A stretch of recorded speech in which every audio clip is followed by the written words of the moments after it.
23 लाख रुपए में आपको मिल सकता है दुबई का गोल्डन वीजा और आप दुबई में जाके रह सकते हो। इस तरीके की आपने बहुत सारी सोशल मीडिया पर रील्स देख ली होंगी, न्यूज चैनल पर लोगों को कहानियां बनाते हुए देख लिया होगा।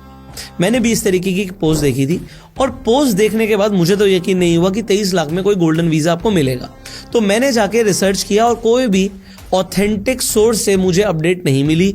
कहीं पर भी गवर्नमेंट की वेबसाइट पर यह मेंशन नहीं था कि आपको 23 लाख में गोल्डन वीजा मिल रहा है। पर लोगों ने 3 से 4 घंटे के अंदर ही, वो मैंने जब पोस्ट देखा उसके 3 से 4 घंटे के अंदर ही लोगों ने रील्स बनानी शुरू कर दी। अब मैंने जब रील्स देखी इन्फ्लुएंसर्स की तो मैं रील में ज़्यादा इंटरेस्टेड नहीं था, मैं इंटरेस्टेड था कमेंट सेक्शन के अंदर कि लोग इसे फेक न्यूज़ बोलेंगे या राइट न्यूज़ मानेंगे। बट जब मैं कमेंट्स में गया तो मुझे कुछ और ही देखा। मुझे ये देखा कि लोग इंटरेस्टेड थे कि भैया कितने पैसे लगेंगे, कहाँ अप्लाई करना है, हमें भी जाना है। उन्हें एक अपॉर्चुनिटी मिल गई, जैसे कि बस 23 लाख रुपए देके अगर हमें इंडिया छोड़ने का मौका मिल रहा है तो हम छोड़ने के लिए रेडी। कहने का मतलब है कि लोग भरे पड़े हैं। अगर वो इंडिया छोड़कर उनको कोई अपॉर्चुनिटी मिल रही है जाने की, उन्हें कहीं और देश की रेजिडेंसी या सिटीजनशिप मिल रही है, तो लोग बहुत इंटरेस्टेड हो रहे हैं। अभी रिसेंटली मैं पढ़ रहा था कि लोग माल्टा की सिटीजनशिप ले रहे हैं। माल्टा यूरोप के अंदर एक कंट्री है। जैसे ही आप माल्टा की सिटीजनशिप ले लेंगे, आप यूरोप की किसी भी कंट्री में जाके रह सकते हैं। और फिर आपका जब पासपोर्ट ही चेंज हो जाएगा तो हमारा पासपोर्ट रैंक करता है 77वें नंबर पर। आप मुझे कमेंट करके बताइएगा कि अगर आपके पास माल्टा का पासपोर्ट होता तो वो किस नंबर पर रैंक करता। अब आपको बहुत सारी कंट्रीज़ के अंदर वीज़ा ऑन अराइवल मिल जाएगा और बहुत सारी कंट्रीज़ के लिए आपको वीज़ा चाहिए ही नहीं और इंडिया से आपको छुटकारा मिल जाएगा। अब उसके लिए पैसे लगते हैं, कुछ 7.5 लाख यूरोज आपको यूरोप की गवर्नमेंट को देने हैं। आपको 7 लाख यूरो की कोई प्रॉपर्टी में इन्वेस्ट करना है और आपको 10,000 यूरो का कोई डोनेशन देना है किसी एनजीओ को। तो ये अगर आप प्रोसेस कंप्लीट करते हैं, इसमें तकरीबन 13-14 करोड़ का खर्चा है। उसके बावजूद भी इंडियंस खर्च कर रहे हैं इतना पैसा और माल्टा की सिटीजनशिप ले रहे हैं। एक इंटरनेट पर भी रिसेंटली एक वीडियो वायरल हुई जिसके अंदर एक आदमी बहुत खुश होता है, टी शर्ट उतारता है और बोलता है ये देखो मैंने इंडिया की सिटीजनशिप छोड़ दी है और अब मुझे न्यूजीलैंड की सिटीजनशिप मिल गई है।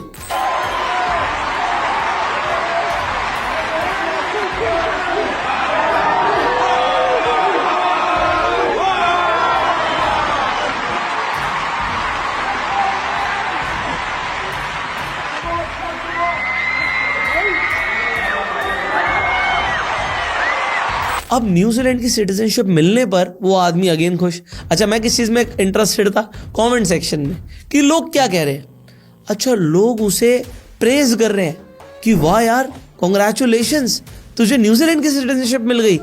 कुछ लोग उसे गलत सलत भी बोल रहे थे कि you should be proud of India, India में ये है वो है, बहुत सारी बातें बोल रहे थे। बट फिर भी मैंने देखा कि वो 50-50 था। ज़्यादातर लोग कॉन्ग्रेचुलेट कर रहे थे, प्रोसेस जानने में इंटरेस्टेड थे कि कैसे मिल गई और उन्हें भी जाना है। तो कहीं ना कहीं इंडियंस के अंदर अब ये बात आ गई कि मैं देश छोड़ना है। बट सवाल आता है क्यों। अब मैं आपको आज क्यों और क्यों नहीं के ऊपर डिटेल में बात करने वाला हूं और आपको ये वीडियो बहुत इन्फॉर्मेटिव लगने वाली है। अब देखिए, इंडियंस का देश छोड़ने के बहुत सारे रीजंस हैं, बट उसमें जो सबसे बड़े 7 रीजंस हैं हम उन्हें हाईलाइट करेंगे और लास्ट में सोल्यूशन के ऊपर बात भी करेंगे। बट मुझे लगता है वो सोल्यूशन बहुत ज़्यादा मुश्किल है। सो सबसे पहला, दैट इज इंफ्रास्ट्रक्चर। एक व्यक्ति है जिनका नाम है मुकेश चंद्राकर। वो व्यक्ति है नहीं, वो व्यक्ति थे। अभी आप सबने नया साल मनाया 1 जनवरी 2025 को। 1 जनवरी 2025 को उनका कत्ल हो जाता है और वो मिलते भी नहीं है, वो गायब हो जाते हैं। वो थे कौन, क्या हुआ उनके साथ, इसके ऊपर मैं आपको बताता हूँ। ये जो मुकेश जी थे, ये एक बहुत छोटी सी कंपनी के अंदर काम करते थे जो कि एक न्यूज़ चैनल था। वो न्यूज़ चैनल एक लोकल न्यूज़ चैनल था। तो उन्होंने छत्तीसगढ़ के अंदर एक स्कैम एक्सपोज किया, 120 करोड़ का घोटाला, जिसके अंदर रोड बनाने के लिए 120 करोड़ एलोकेट किए गए। बट उन्होंने एक्सपोज किया न्यूज़ चैनल के ऊपर कि रोड बनाई नहीं गई और ये पैसा पूरा का पूरा खा लिया गया। किसके द्वारा? पूरी चीज़ उन्होंने डिटेल में बताई। भ्रष्टाचार के मामले में जैसे कि मैंने पहले ही बताया, पीएमजेएसवाई विभाग जो है ये अव्वल है, अव्वल दर्जे की लापरवाही करते हैं। सड़कें बनाई जाती हैं तो वो बह जाती हैं, पुलिये बनाए जाते हैं तो इस तरीके से बह जाते हैं, गायब कर देते हैं कईयों बार ये तो पुलिये को। तो उसके बाद क्या होता है उनके साथ कि वो गायब हो जाते हैं। कॉन्ट्रैक्टर के ऊपर इन्वेस्टिगेशन शुरू हो जाती है और ये गायब हो जाते हैं और इनकी सीधा लाश मिलती है। इनकी सीधा लाश मिलती है 3 तारीख को, 3 जनवरी को। वो भी पानी के एक टैंक के अंदर उन्हें डाल दिया जाता है, उनकी लाश को डाल दिया जाता है और ऊपर से उसे चुनवा दिया जाता है कि कभी उनका पता ही ना लगे। बट फिर भी पुलिस इन्वेस्टिगेट करके उनकी लाश निकालती है और जब पोस्टमार्टम होता है तो पता लगता है कि उनके सर में, खोपड़ी में 15 फ्रैक्चर थे, गर्दन की हड्डी तोड़ दी गई थी, पेट पे इतने लाते घुसे पड़े थे कि उनके लिवर के 4 टुकड़े हो गए थे। अब इंडिया के अंदर सच बोलने पर ऐसा होता है और क्योंकि सच बोलने पर ऐसा होता है तो न्यूज़ चैनल सच बोलते ही नहीं है और जो थोड़ा बहुत बोलते हैं वो न्यूज़ रिपोर्टर्स गायब हो जाते हैं। इंडिया में आप कहीं भी जाइए, आप अपनी वाइफ के साथ किसी मॉल में जाइए, वो मॉल आपको दिखेगा यार उसमें लोग तो बहुत आ रहे हैं, ये तो बहुत बड़ा जीएसटी जनरेट कर रहा होगा गवर्नमेंट के लिए। बट आप उसी मॉल के बाहर की अगर रोड देखेंगे तो आपको वो रोड टूटी हुई दिखेगी। वो रोड टूटी हुई इसलिए दिखेगी, मैं आपको 2 चॉइस देता हूँ, क्या गवर्नमेंट ने उस रोड को बनाने के लिए पैसे नहीं दिए, या फिर पैसे दिए थे बट करप्शन के चक्कर में वो रोड बनी ही नहीं। तो आप सब बोलोगे आंसर है आंसर नंबर 2 कि गवर्नमेंट ने तो पैसे दिए थे बट वो रोड इसलिए नहीं बनी क्योंकि कोई खा गया। इसीलिए हमारे देश में जब भी बारिश का मौसम आता है तो इतने लोग मर जाते हैं, यस मर जाते हैं। महाराष्ट्र के पुणे में सड़क हादसा हुआ है। गड्ढे से स्कूटी गिरने से 61 साल के बुजुर्ग की मौत। दरअसल गड्ढे में एक स्कूटी गिर गई जिसमें 61 साल का बुजुर्ग गिर गया था और इस वजह से बुजुर्ग की मौत हो गई। स्कूटी से गिरते ही पीछे से आ रही कार ने बुजुर्ग को कुचल दिया। आप सड़क पर जा रहे हैं, गड्ढे होते हैं, पहले तो गड्ढों में गाड़ियां फंस रही थी, अभी गाड़ियों के टायर फट जाते हैं, गाड़ियां पलट भी जाती हैं। जब बारिश होती है तो ये सीवर के ढक्कन को खोल देते हैं, उसमें लोग पूरे गिर जाते हैं और पानी का फ्लो इतना तेज होता है कि लोग मिलते भी नहीं है। ये रोड बेसिकली पुअर इंफ्रास्ट्रक्चर का नतीजा है। तो आप आज फ्लाइट जब एयर इंडिया की क्रैश होती है, जब इतनी बात करते हैं, उससे कई ज्यादा लोग रोड पर मर रहे हैं, वो भी सिर्फ करप्शन की वजह से, लैक ऑफ इंफ्रास्ट्रक्चर की वजह से। इसके ऊपर हम बात नहीं करते। अभी कैमेलियाज जो गुड़गांव के अंदर सबसे ज्यादा चर्चा में है, 190 करोड़ का अपार्टमेंट वहां पे बिक रहा है। आप उसके सिर्फ 100 मीटर सामने जाइए, वन होराइजन सेंटर के जस्ट नीचे आपको कूड़ादान दिख जाएगा। 190 करोड़ का अगर एक अपार्टमेंट बिकता है तो मैं आप लोगों को बता दूं गवर्नमेंट को इस पे 7% की स्टैंप ड्यूटी मिलती है। 7% 190 करोड़ का कितना होता है कमेंट्स में बताइएगा। इतना पैसा मिलने के बाद भी वहां पर लोग कूड़ा फेंक के जा रहे हैं, उसे साफ नहीं कराया जा रहा। जो आपके एरिया की म्यूनिसिपल कॉर्पोरेशन होती है वो तो सो रही है, उसके अलावा आपको चलने के लिए फुटपाथ नहीं मिलता। बेसिक इंफ्रास्ट्रक्चर की कमी है। और कमी ये नहीं कि गवर्नमेंट ने पैसा नहीं एलोकेट किया, आप आरटीआई डालोगे ना, right to information act pass हो चुका मेरे भाई, आप पूछ सकते हो। अभी मैं आपको बताऊंगा इंफ्रास्ट्रक्चर के ऊपर, आप कहीं भी आरटीआई डालोगे तो आपको पता लगेगा गवर्नमेंट ने पैसा दिया था और रोड बना भी था, बट किताबों में, रियल में नहीं बना। तो लोग लैक ऑफ इंफ्रास्ट्रक्चर की वजह से देश छोड़ रहे हैं। सेकेंड रीजन है सेफ्टी। देखो मेरी खुद की 2 बेटियां हैं। आज मेरी वाइफ रात को गाड़ी ले जाने से कहीं भी डरती है, उसे डर लगता है, पता नहीं उसे अंदर से लगता है कि ये सेफ नहीं। आज आपके घर में भी हो सकता है बहू हो बेटी हो। अब मैं बेटियों की और बहुओं की क्यों बात कर रहा हूँ, आप जानकर थोड़ा सा हैरान होंगे। मैं एक रिपोर्ट पढ़ रहा था, 2019 से लेकर 2022 तक इस देश में, जिस देश में हम रहते हैं, 13 लाख से ज्यादा लड़कियां मिसिंग है। मिसिंग है, कहाँ गई वो? कोई लड़की स्कूल गई थी, कोई लड़की ट्यूशन गई थी, कोई लड़की कॉलेज गई थी और वापस नहीं आई। कहाँ गई? अभी एक लड़की स्नेहा नाम की दिल्ली यूनिवर्सिटी से घर आ रही थी और सिग्नेचर ब्रिज के आसपास वो गायब हो गई। उसके घर वालों ने रिपोर्ट लिखवाई कि सिग्नेचर ब्रिज पर हमारी लड़की गायब हुई है। सिग्नेचर ब्रिज पर 60 कैमरा लगे हैं। 60 कैमरे से तो पता लग जाएगा वो लड़की यहां से आई थी तो कहां गई, पता लगना चाहिए। बट पुलिस कुछ बताती ही नहीं है। 1 दिन हो जाता है, 2 दिन हो जाता है, 3 दिन हो जाता है, पुलिस के चक्कर उसके घर वाले हर रोज काट रहे हैं। 7 दिन बाद अपडेट आता है। तो 7 दिन क्यों लग गए? पता लगता है 60 के 60 कैमरे चल ही नहीं रहे थे। एक कैमरा चल रहा था और वो कैमरा भी चालान काटने का काम करता है। तो ये तो सेफ्टी है इस देश के अंदर। 86 रेप केसेस रोज रिपोर्ट होते हैं इंडिया के अंदर। 86। You have about 86 cases of rape on average a day. And the reason why out of those 86 cases, one makes it to the front page headline is always defined by the brutality of the crime. और ये तो report होते हैं। 49 ऐसे offences जो लड़कियों पर करे गए हैं वो हर घंटे रिपोर्ट होते हैं। बट उन रिपोर्ट के बाद होता क्या है? हमारा जुडिशरी सिस्टम कैसा है? कितने केसेस पेंडिंग है जो कोर्ट में चलते रहते हैं और कभी जस्टिस मिलता ही नहीं है, बताने की ज़रूरत नहीं है, और इसलिए क्राइम बढ़ता जा रहा है। तो अगर इसी तरीके की सेफ्टी इंडिया में रहेगी तो आप खुद बताइए, अगर आपके पास पैसे होंगे, रिसोर्सेज होंगे, अपॉर्चुनिटीज़ होंगी, तो क्या आप इस देश में रहेंगे या आप भी इस देश को छोड़ के जाएंगे? और इन्हीं कंसर्न्स की वजह से 2023 के अंदर 2,15,000 लोगों ने भारत की नागरिकता छोड़ी है। 2020 के अंदर ये नंबर पता है कितना था? सिर्फ 85,000। 2020 में 85,000, आज हम बात कर रहे हैं 2,15,000, और ये 2023 का डेटा है मेरे पास। अभी 24 का डेटा आएगा तो और शॉकिंग हो सकता है। अब हम आ जाते हैं सबसे बड़े कंसर्न पर। थर्ड नंबर पर पॉइंट आ रहा है टैक्सेस का। आप बोलोगे टैक्स, हम तो उतने टैक्स स्लैब में आते ही नहीं, अब तो सरकार बोलती है 12 लाख तक तो टैक्स ही नहीं भरना, और अगर हम 1 लाख रुपए से कम कमा रहे हैं महीने का तो यार हमें कौन सा टैक्स। बट आपको अगर डायरेक्ट टैक्स नहीं लग रहा तो इनडायरेक्ट टैक्स जीएसटी तो लग ही रहा है। अब जो मर्जी सामान खरीद रहे हैं उस पर आप टैक्स दे रहे हैं। आज आपके घर में एसी है, आपको पता है उस पर कितना टैक्स था? आपने तो एसी ले लिया, एमआरपी देख के ले लिया। एसी पर 28% का जीएसटी है। गवर्नमेंट कहती है तो लग्जरी प्रोडक्ट है। 48 डिग्री का टेम्परेचर हो रहा है और एसी लग्जरी प्रोडक्ट है। आज अगर आपके घर में बड़े बुजुर्ग रह रहे हैं, आपके माँ बाप रह रहे हैं, आज आप थोड़ा सा पैसा कमा पा रहे हैं, तो गवर्नमेंट कह रही है नहीं कूलर में रखो उन्हें, कूलर में, क्योंकि अगर आपको एसी में रखना है वो तो लग्जरी मानेंगे हम। 28% का जीएसटी लेंगे। अभी पॉपकॉर्न की बात नहीं कर रहा मैं, अब आ जाते हैं डायरेक्ट टैक्सेस के ऊपर। आप जानकर हैरान हो जाओगे, 2022 के अंदर इंडिया से 7,500 हाई नेटवर्थ इंडिविजुअल देश छोड़ के चले गए। 7,500 हाई नेटवर्थ इंडिविजुअल्स, ये सिर्फ मिलियनर्स नहीं है। हाई नेटवर्थ इंडिविजुअल ये वो डेटा है जो लोगों के पास नेटवर्थ 25 करोड़ या उससे ज़्यादा थी। तो जो लोग एक्चुअल में पैसा कमा रहे थे, जो टैक्स दे सकते थे इंडिया को, वो तो जा रहे हैं। 2023 के अंदर ये नंबर थोड़ा सा कम हुआ है, 5100 लोग गए हैं। तो शायद पहले ही बहुत सारे चले गए हैं, बट हर साल लोग छोड़ तो रही हैं देश को।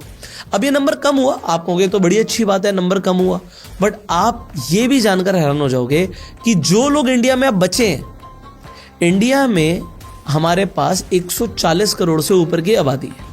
तो इन 40 करोड़ में से सिर्फ 2 से 3% लोग ही ऐसे हैं जो इनकम टैक्स पे करते हैं। अगर आप यूएसए के अंदर देखोगे तो 50% से ज़्यादा आबादी टैक्स पे करती है। तो देश का भार 50% आबादी ने अपने कंधों पर उठा रखा है। यहाँ पर 2 से 3% लोगों को ही कुचला जा रहा है। आजकल आप देख रहे होगे ना, हर किसी को इनकम टैक्स से नोटिस आ रहा है।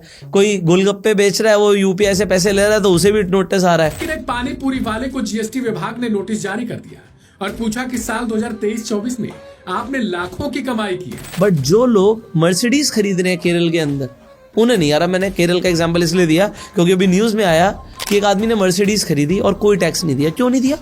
क्योंकि वो आदमी कहता है भैया मैं तो एक किसान हूं, फार्मर हूं, एग्रीकल्चर इनकम पे इंडिया में 0 टैक्स है। आप चाहे कितना भी कमा लो एग्रीकल्चर इनकम के नाम पर। तो लोगों ने नए नए तरीके ढूंढ लिए हैं अपना टैक्स बचाने के। हमारे देश के finance minister, ex finance minister हैं, आप जानते हैं, थोड़े कंट्रोवर्शियल फिगर भी रहे हैं वो। तो उन्होंने क्या किया, ये दिखाया कि भैया मेरे फार्म हाउस से बहुत सारा आम उगा है और करोड़ों रुपए की कमाई, अच्छा करोड़ों रुपए की कमाई मुझे आम से हुई और मैं कोई टैक्स नहीं दूंगा। चलो लोगों को बात मंजूर भी हो गई, चलो फार्म हाउस है, फार्म हाउस से आम आए हैं, चलो महंगे भी बेच दिए होंगे, टैक्स नहीं लगा। बट फिर किसी ने बताया उनके फार्म हाउस में तो एक भी आम का पेड़ नहीं है, फिर कैसे कमाई हुई फार्म हाउस से आम की? ये कोई बात नहीं करता। और इसके बाद जो लोग तरीके ढूंढ लेते हैं, अपनी कमाई को ब्लैक मनी कर लेते हैं, कन्वर्ट करके हवाला करके पैसा पहुंचा देते दुबई और शिफ्ट हो जाते हैं दुबई में और वहां पे पैसा कमाते हैं, तो कोई टैक्स नहीं लगता क्योंकि उन कंट्रीज के अंदर टैक्स नहीं है। तो इसीलिए दुनिया के सारे अमीर लोग, ना सिर्फ इंडिया के, वो दुबई शिफ्ट हो रहे हैं। अब वो अपनी कमाई को छुपा जरूर रहे हैं, बट क्या इंडिया कुछ ऐसा नहीं कर सकता था? इंडिया अगर फॉरेनर्स को अट्रैक्ट करता और यहां पर इन्वेस्टमेंट अपॉर्चुनिटीज क्रिएट करता, तो शायद बात कुछ और होती, क्योंकि इंडियंस आप देखो पूरे वर्ल्ड वाइड छाए हुए हैं। हर बड़ी कंपनी के अंदर टॉप पोजीशंस पर आपको कौन दिखता है? आपको दिखते हैं इंडियंस। तो ऐसा नहीं है इंडियंस में दिमाग नहीं है, बहुत दिमाग है, और जिनमें दिमाग है वो इंडिया छोड़ रहे हैं। इसीलिए मैंने इस वीडियो का टाइटल रखा कि भैया you should leave India soon as possible. But मैं बताऊं, मुझे इंडिया से प्यार है। देखो, मैं इंडिया को कभी ना छोड़ूं अगर जो मैं आपको फोर्थ कंसर्न बता रहा हूं ये सॉल्व हो। मतलब अगर ये कंसर्न सॉल्व नहीं होती तो फिर मुझे खुद प्रॉब्लम है इंडिया में रहने में। मुझे कोई प्रॉब्लम नहीं है कि इस देश में करप्शन बहुत है, रोड टूटे हुए हैं, मुझे लगता है कभी ना कभी ठीक हो जाए। मुझे इस देश के लिए कंट्रीब्यूट करना है। मुझे लगता है इस देश में बहुत सारे लोग हैं जो आगे बढ़ना चाहते हैं, उन्हें हमें गाइड करना है। अच्छा, वो गाइड मैं बाहर जाके भी कर सकता हूँ, बट फिर भी मुझे लगता है नहीं यार, इंडिया में कमाना है, इंडिया में टैक्स देना है, सब कुछ सही है। बट सबसे बड़ी कंसर्न मेरे लिए है एयर पोल्यूशन। अभी आपने नितिन कामत के पॉडकास्ट के अंदर ब्रायन जॉनसन को देखा होगा। ब्रायन जॉनसन 5 स्टार होटल में बैठे थे, वहां पर एयर प्योरीफायर लगा था, बट फिर भी वो उठकर चले गए। वो कहते हैं कि भैया इंडिया में लोग कैसे रह रहे हैं मुझे समझ नहीं आता, और वो सच कह रहे हैं। मैंने उनकी नेटफ्लिक्स पे एक पूरी की पूरी डॉक्यूमेंट्री देखी कि वो आदमी कितना ज़्यादा, आप कह सकते हो, पागल है अपनी लाइफ को बढ़ाने में, कि वो ज़्यादा जीना चाहता है। वो सही कर रहे हैं गलत कर रहे हैं उससे मुझे इतना, मतलब मैं उस पर डिबेट नहीं करना चाहता, उनकी चॉइस है कि वो ज़्यादा जीना चाहते हैं। बट ये तो आपका फंडामेंटल राइट होना चाहिए ना कि आप भी ज़्यादा जिए।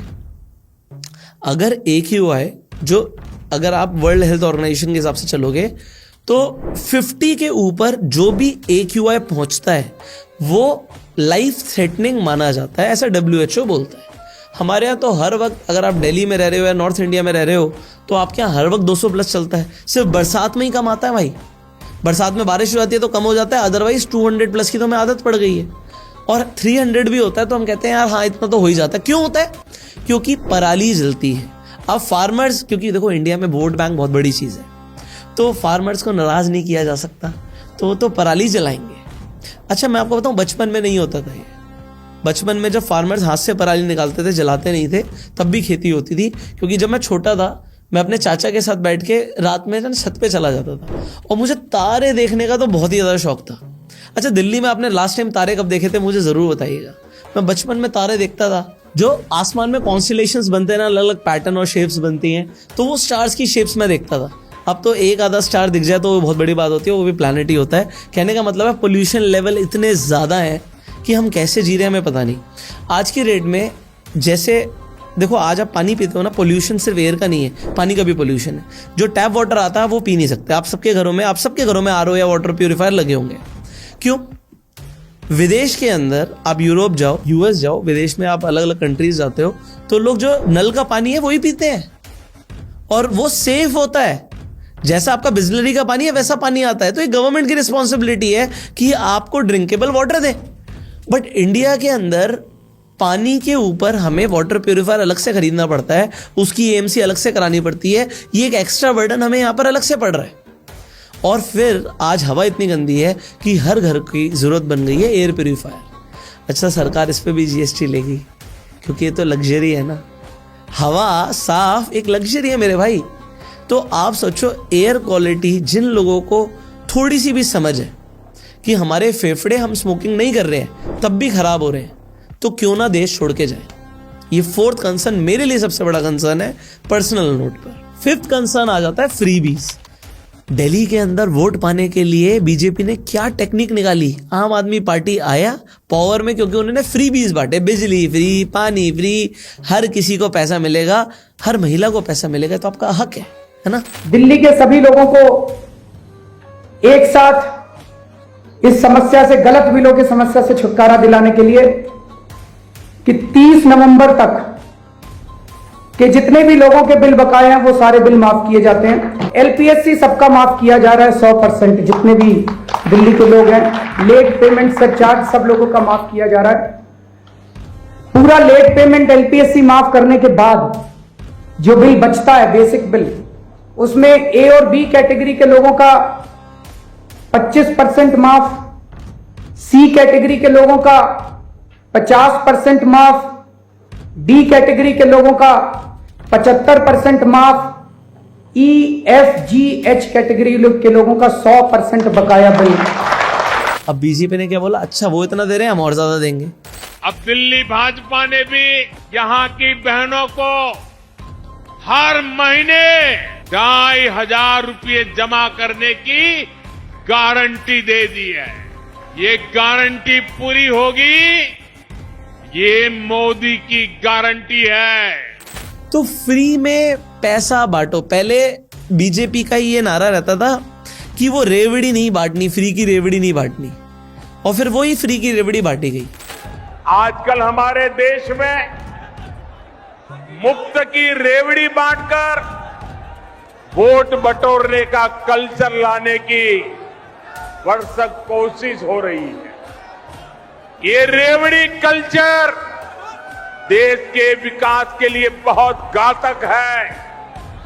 इस रेवड़ी कल्चर से देश के लोगों को और खास करके मेरे युवाओं को बहुत सावधान रहने की जरूरत है।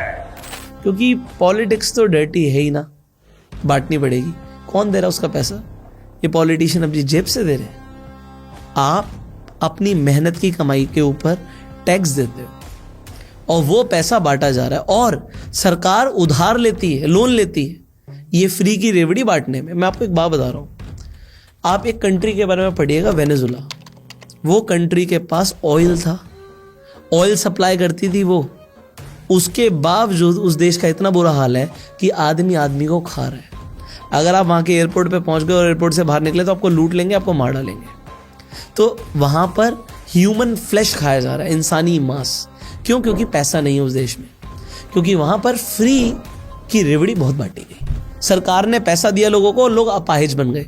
और दोस्तों, हमारा देश भी अपाहिज बन रहा है और सरकार इस देश को अपाहिज बना रही है। मोदी जी आके बोलते हैं 80 करोड़ गरीब लोगों को मैं फ्री का राशन बांटूंगा, और बांट रहा हूं। दुनिया के बड़े बड़े देश नहीं कर पा रहे हैं, लेकिन आज भी भारत 80 करोड़ लोगों को मुफ्त अनाज मुहैया करा रहा है। तो फ्री का राशन 80 करोड़ लोगों को मिल रहा है, और राशन तो मिलता ही जा रहा है। कई सारे ऐसे लोग हैं जिनकी इनकम आज बढ़ गई है, बट तब भी वो राशन लेते हैं। जो राशन जिन जरूरतमंदों तक पहुंचना चाहिए उन तक पहुंचता ही नहीं है। बीच में मिडलमैन पैसे को गायब कर देते हैं, और ये इंडिया का one of the biggest scam है। और जो खाना लोगों को मिलता है, जो चावल मिलता है, वो खाने लायक ही नहीं होता, क्योंकि जो अच्छी क्वालिटी है वो अगेन गायब हो जाती है। 6 कंसर्न उन लोगों के लिए सबसे बड़ा कंसर्न है जो इंडिया के अंदर बिजनेस करना चाहते हैं। अगर आप गूगल पर जाकर सर्च करोगे ईज ऑफ डूइंग बिजनेस, तो आपको समझ आएगा कि इंडिया के अंदर ईज ऑफ डूइंग बिजनेस है ही नहीं। हर जगह करप्शन है। एक जीएसटी सर्टिफिकेट भी अगर आपको चाहिए तो भी घूस खिलानी पड़ेगी। अभी आपने काम नहीं किया है, आप कह रहे हो मैं जीएसटी भरना चाहता हूं, बट उसके लिए आपको घूस खिलानी पड़ती है। इंडिया में हर लेवल पर करप्शन है। तो अगर आपके पास ईज ऑफ डूइंग बिजनेस ही नहीं है तो क्या होगा? मैं एक छोटी सी कंसर्न आपको बताता हूँ। आज हम टैक्स भरते हैं, यूट्यूब से इनकम आती है, हम टैक्स भरते हैं। तो गूगल ने मेरे को एक मेल डाला कि भैया आपको अपना टैक्स रेजिडेंसी सर्टिफिकेट सबमिट करना पड़ेगा, अदरवाइज हम आप पर ज़्यादा टैक्स लगाएंगे। तो मैंने अपने सीए को बोला कि भैया मुझे एक टैक्स रेजिडेंसी सर्टिफिकेट चाहिए। तो सीए ने बोला अच्छा आपको टैक्स रेजिडेंसी सर्टिफिकेट चाहिए, भाई इसके ना पैसे लगेंगे। मैंने कहा पैसे क्यों? मैं इंडिया में टैक्स भरता हूँ तो सर्टिफिकेट के लिए पैसे? कह रहा हाँ भाई, अगर तू पैसे नहीं देगा और लीगल प्रोसेस से जाएगा तो 2-3 साल तक लटका के रखेंगे, देंगे नहीं। मतलब इनकम टैक्स डिपार्टमेंट के अंदर करप्शन है। और मैं आपको रियल बताऊं, मेरे पास अभी तक टैक्स रेजिडेंसी सर्टिफिकेट नहीं आया है। सीए ने अप्लाई किया, मैंने बोला नहीं हमें रिश्वत नहीं देनी है, आप अप्लाई कर दो। नहीं आया, नहीं आया भाई। हर महीने टैक्स भर रहे हैं, जीएसटी भी भर रहे हैं, एडवांस टैक्स भी भर रहे हैं, बट मेरे पास टैक्स रेजिडेंसी सर्टिफिकेट नहीं है। आप सोचो इंडिया में ये हालत है, तो ईज ऑफ डूइंग बिजनेस तो है ही नहीं। अभी रिसेंटली एक मिनिस्टर आके बोल रहे थे कि इंडिया के अंदर स्टार्टअप्स के नाम पर क्या ही कर रहे हैं लोग। आप देखो आइसक्रीम का बिजनेस कर रहे हैं, ये स्टार्टअप बोलते हैं। I've been going through a lot of our startup success stories, and when I go all over the country, we often have startup presenting to us what work they're doing. Fancy ice cream and cookies. In fact, I know at least 3 or 4 billionaires whose children make on one brand or the other very fancy ice creams and cookies and run a very successful business, and I have no complaint against that. But is that the destiny of India? क्या भारत का भविष्य उससे संतुष्ट है? अभी मैंने एक recently एक सॉफ्टवेयर कंपनी के नाम पर स्टार्टअप रजिस्ट्रेशन कराया, मैंने भी इन्वेस्टमेंट करी। मेरे साथ कुछ और पार्टनर्स हैं जिनको बहुत अच्छी नॉलेज है, जो ब्लूमबर्ग में काम कर चुके हैं, बहुत अच्छी सॉफ्टवेयर की नॉलेज है। So we are making a software, बहुत जल्दी हम आपके लिए वो सॉफ्टवेयर लेकर भी आएंगे। तो उसके लिए हमने रजिस्ट्रेशन कराया। अब उसमें बात करी जाती है कि आपको स्टार्टअप के अंदर टैक्स बेनिफिट मिलेगा। मैं आपको लिख कर दे रहा हूँ, कोई बेनिफिट नहीं मिलेगा, कोई बेनिफिट नहीं मिलेगा। मेरी कंपनी स्टार्टअप इंडिया के अंदर रजिस्टर्ड है। हमने इससे पहले भी स्टार्टअप इंडिया के अंदर रजिस्ट्रेशन कराने के बाद टैक्स बेनिफिट के लिए अप्लाई किया, कुछ नहीं मिलता। रिपोर्ट सबमिट हो गई, सब कुछ हो गया, कोई जवाब ही नहीं आता। तो शायद जिनकी फाइल के साथ पैसे पहुंच जाते होंगे उनको मिल जाता होगा बेनिफिट, हमें कोई बेनिफिट नहीं मिला। टैक्स के नोटिस आ जाते हैं बट बेनिफिट्स नहीं है, तो फिर क्या किया जाए? आप लोग बेटर बताइएगा कमेंट्स में। फाइनल, कोई भी नई टेक्नोलॉजी आती है उसकी अडेप्टेबिलिटी तो है ही नहीं। देखो, क्रिप्टो को पहले बैन कर दिया गया, उसके बाद बैन सुप्रीम कोर्ट ने लिफ्ट कर दिया गया। ये एक नई टेक्नोलॉजी की बात है। अभी तक ये नहीं बताया कि भैया ये सही है गलत है, कंप्लीट रेगुलेशंस ही नहीं है। पूरी दुनिया आगे निकल गई। यूएस के अंदर जीनियस एक्ट पास हो गया, दुबई के अंदर आप क्रिप्टो के अंदर इनकम कमाओगे, कोई टैक्स नहीं है। अच्छा, रेगुलेट नहीं किया पर टैक्स पहले चाहिए। क्रिप्टो के ऊपर 30% का टैक्स है।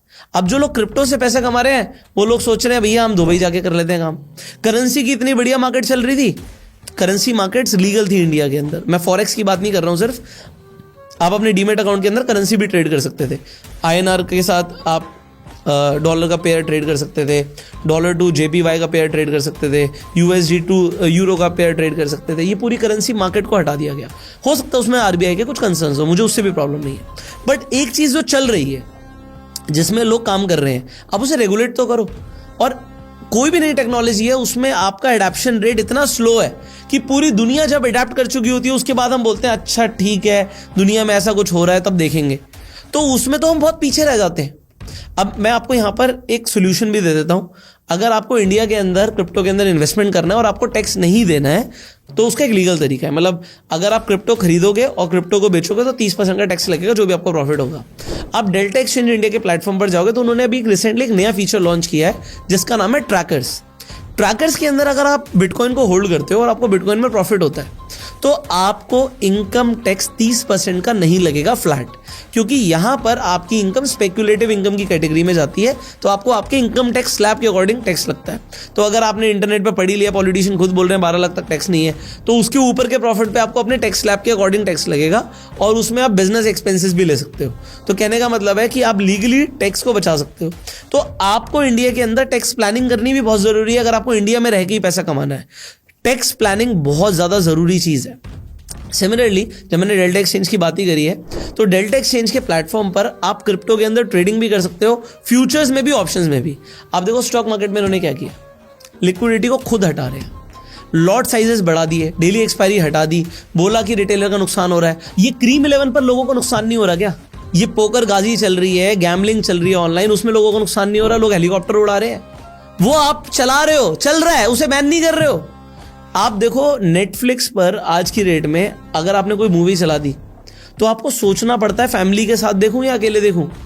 मतलब आप देखो पूरी पॉर्न वेबसाइट्स बन गई हैं वो, और यहां पर हम धर्म की, कल्चर की बात करते हैं। मतलब फैमिली के साथ आज आप OTT प्लेटफॉर्म्स नहीं देख सकते।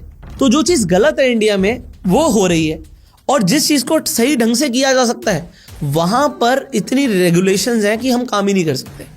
सो अगर टेक्नोलॉजी एडेप्शन में इंडिया पीछे रहेगा तो फिर हम बहुत पीछे रह जाएंगे भाई। दुनिया की इस रेस में इंडिया बहुत पीछे रह जाएगा। हम बात करते हैं भैया हम 3rd लार्जेस्ट इकॉनमी बन चुके हैं, 4 ट्रिलियन की हमारी इकॉनमी हो चुकी है, बट अगर आप GDP पर कैपिटा की बात करोगे तो लोग कहते हैं बात ही मत करो। ऐसा थोड़ी होता है। देखो अब नई टेक्नोलॉजी में लोग जो क्रिप्टो में पैसा कमा रहे हैं वो भी देश छोड़ के जा रहे हैं। आप देखो कितने सारे इन्फ्लुएंसर्स भी दुबई में शिफ्ट हो रहे हैं। क्यों हो रहे हैं? टैक्स बचता है, वहाँ पे रेगुलेशंस क्लियर है, टैक्स नहीं लगता। तो इस तरीके से सरकार को भी छोड़ना पड़ेगा। डेल्टा एक्सचेंज इंडिया के प्लेटफॉर्म पर जो आप क्रिप्टो ट्रेडिंग करोगे, एक बहुत अच्छा फीचर है वहाँ पे डेमो ट्रेडिंग का। अगर आप नए हो ट्रेडिंग में तो मैं बोलूँगा आप सबसे पहले अपना पैसा मत लगाइए। आपको डेमो ट्रेडिंग के लिए यहाँ पर $1000 मिलते हैं, आप उससे पहले ट्रेडिंग शुरू कीजिए। यहाँ पर डेली एक्सपायरी भी है। जो इंडिया में आपको पहले Nifty, bank Nifty, Fin Nifty हर दिन एक्सपायरी मिलती थी, अब आपको यहाँ पर बिटकॉइन और इथेरियम की डेली एक्सपायरी मिलती है। ऑप्शंस के अंदर आप ऑप्शन बाइंग सेलिंग दोनों कर सकते हो। फ्यूचर्स के अंदर 200x की लेवरेज है। सो इस प्लेटफॉर्म के लिए आपको लिंक डिस्क्रिप्शन और पिन कमेंट में मिल जाएगा। और मैंने आपको क्लियरली बोला अगर आप नए हो तो डेमो ट्रेडिंग का फीचर जरूर एक्सप्लोर करना। फाइनली अगर आप क्रिप्टो ट्रेडिंग सीखना चाहते हो तो हमारे फ्री वेबिनार्स होते हैं, कोई चार्जेस नहीं है। आपको डेल्टा के लिंक के नीचे गूगल फॉर्म का लिंक मिलेगा, उससे जरूर फिलअप कर दीजिएगा, जिससे हमारी टीम आपको इनवाइट करेगी फ्री वेबिनार में। आपको एक एल्गो ट्रेडिंग का सॉफ्टवेयर भी फ्री मिलेगा। मैंने आपको बोला कि हम सॉफ्टवेयर पे काम कर रहे हैं, सो उसकी टेंटेटिव डेट है बीटा वर्जन की 15 अगस्त। हम ट्राई करेंगे कि वो बीटा वर्जन में कुछ लिमिटेड लोगों को हम दें, तो जो लोग फॉर्म भरेंगे उन्हें हम देंगे, और फिर सितंबर और अक्टूबर में फुल फ्लेज आपको वो सॉफ्टवेयर मिलेगा, जिसमें आप लोगों की बहुत हेल्प होगी। और सबसे बड़ी चीज़ अभी अनाउंसमेंट कर देता हूँ, सॉफ्टवेयर फ्री है, कोई चार्जेस नहीं है। सो फाइनली डेल्टा एक्सचेंज का लिंक आपको डिस्क्रिप्शन और पिन कमेंट में मिल जाएगा, और गूगल फॉर्म का लिंक भी आपको डिस्क्रिप्शन और पिन कमेंट में मिल जाएगा। और अगर आप क्रिप्टो के अंदर प्रो ट्रेडिंग करते हो तो आप LTP कैलकुलेटर पर भी जा सकते हो। वहां पर आपको ऑप्शन चेन मिल जाती है बिटकॉइन और इथेरियम की, और वहां पर आपको सपोर्ट और रेजिस्टेंस भी प्लॉट किए हुए दिख जाते हैं। सो LTP कैलकुलेटर अभी लोगों के लिए फ्री हो गया है। ऑप्शन चेन का जो वहां पर डेटा है वो आपको फ्री में दिखेगा। पेड वर्जन में आपको लाइव डेटा दिखेगा और आपको AI वर्जन भी मिलेगा। सो आप फ्री वर्जन में भी OI वहां पर जाके देख सकते हैं। सो आपको कमेंट्स में मुझे ये बताना है कि अगर आप इन सारी कंसर्न्स को देखते हैं, इन सारी कंसर्न्स के मद्देनजर अगर आज आपके पास कोई ऐसी अपॉर्चुनिटी आ जाती है, आपके पास पैसे आ जाते हैं, तो क्या आप इंडिया छोड़ना चाहेंगे? और अगर आप इंडिया छोड़ना चाहेंगे तो इंडिया की जगह आप किस देश में जाके रहना चाहेंगे? कमेंट करके ज़रूर बताइएगा। और ये भी आप कमेंट करके बताइएगा कि आपको क्या लगता है इसका सोल्यूशन क्या है। मैंने आपको लास्ट में बोला था सोल्यूशन मैं आपको बताऊंगा, बट सोल्यूशन मुझे थोड़ा सा मुश्किल लगता है। तो दोस्तों, हमारी जो इतनी बड़ी पॉपुलेशन है ना, ये हमारे लिए एडवांटेज भी है, डिसएडवांटेज भी। नई नई ट्रेन्स लॉन्च होती हैं, बट लोग उसे कूड़ा घर बना देते हैं, ब्लैंकेट्स चोरी करके ले जाते हैं। मतलब आप देखो, जो ट्रेन के अंदर टॉयलेट के साथ लोटा लगा होता है ना, वो लोटे के साथ भी चेन बंदी होती है कि लोग चुरा के ना लेके जाएं। पार्क के अंदर बेंचेस लगते हैं, लोग बेंचेस अपने घर पे ले जाते हैं। तो एक इंडिया के अंदर ना सिविक सेंस की बहुत बड़ी प्रॉब्लम है। दूसरी चीज़ क्या है, जो करप्शन का इशू है ना, वो हम बहुत छोटा इशू लेके चलते हैं और हमने ना मान लिया है। सो प्रॉब्लम क्या है, अगर आपको इंडिया को ब्यूटीफुल बनाना है, ऐसा नहीं है कि पैसे की कमी है दोस्तों। बहुत FDIs हो रहे हैं, फॉरेन डायरेक्ट इन्वेस्टमेंट्स इंडिया के अंदर हो रही हैं, गवर्नमेंट आपकी बहुत ज़्यादा उधार भी ले रही है। तो पैसा है, बट पैसा कहाँ लग रहा है, उसकी एक एक चीज़ की रिपोर्ट एक आम आदमी के पास पहुँचनी चाहिए। और उसके लिए आप लोगों को आवाज़ उठानी पड़ेगी, आपको भर भर के RTI डालनी पड़ेंगी। एक एक ऑफिसर को डर होना चाहिए कि लोग देख रहे हैं और लोग बेवकूफ़ नहीं है। इंडिया की प्रॉब्लम है अनएजुकेशन, और जानबूझकर आपको अनएजुकेटेड रखा जाता है कि आप सवाल ना उठाओ। एक बहुत फेमस सी कहावत है कि लोगों को ब्रेड और सर्कस दो और वो कभी आवाज़ नहीं उठाएंगे। तो ये फ्री का राशन और धर्म के ऊपर जो डिबेट चलती रहती है वो फ्री का सर्कस है, और फिर लोग आपके ऊपर सवाल नहीं उठाएंगे। ये इस देश के अंदर राजनीति चल रही है, आवाज़ तो उठानी पड़ेगी। अगर नहीं उठाओगे तो लोग देश छोड़ के जाते रहेंगे, और देश छोड़ के जाते रहेंगे तो बर्डन आम आदमी के ऊपर पड़ता रहेगा और आम आदमी पिसता रहेगा। बाकी आप इस वीडियो को शेयर कर सकते हैं, अगर आपको वीडियो अच्छी लगी तो लाइक कर सकते हैं, सब्सक्राइब कीजिए, बेल आइकन पर क्लिक करिए। इसी तरीके की हम वीडियोस आपके लिए लाते रहेंगे। So see you in the next video, till that I am you go self made and जय हिंद।